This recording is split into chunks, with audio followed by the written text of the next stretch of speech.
Version కూడా ప్రజలకు తెలియాల్సిన అవసరం ఉన్న నేపథ్యంలో ఇటీవల జరిగిన కొన్ని పరిణామాల మీద దారుణమైన కొన్ని పరిణామాల మీద ఈ ప్రెస్ మీట్ ఈరోజు పెట్టడం జరుగుతూ ఉంది.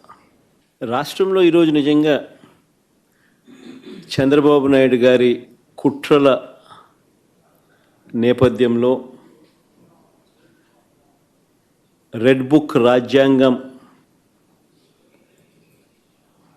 తాను ఇంప్లిమెంట్ చేస్తూ ఉన్న వైఖరి, పొలిటికల్ గవర్నెన్స్ అన్నది రాష్ట్రంలో చంద్రబాబు నాయుడు గారు టేక్ ఓవర్ చేసుకుని నడిపిస్తూ ఉన్న తీరును, వీటి నేపథ్యంలో రాష్ట్రంలో ఒక భయానక పరిస్థితి ఈరోజు వాతావరణము రాష్ట్రంలో నెలకొని ఉంది.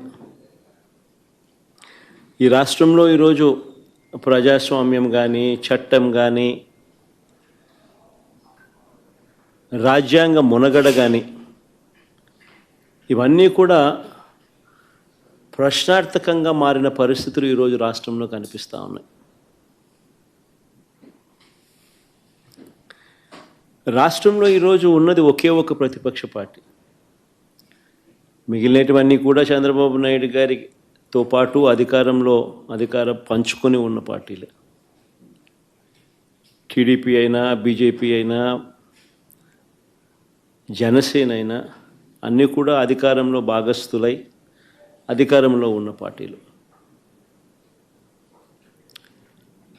రాష్ట్రంలో మిగిలి ఉన్నది ఒకే ఒక్క ప్రతిపక్ష పార్టీ, వైఎస్ఆర్ కాంగ్రెస్ పార్టీ. ఈరోజు ప్రజలకు ఏ కష్టం వచ్చినా కూడా పలుకుతూ ఉన్న పార్టీ కూడా ఒక వైఎస్ఆర్ కాంగ్రెస్ పార్టీ.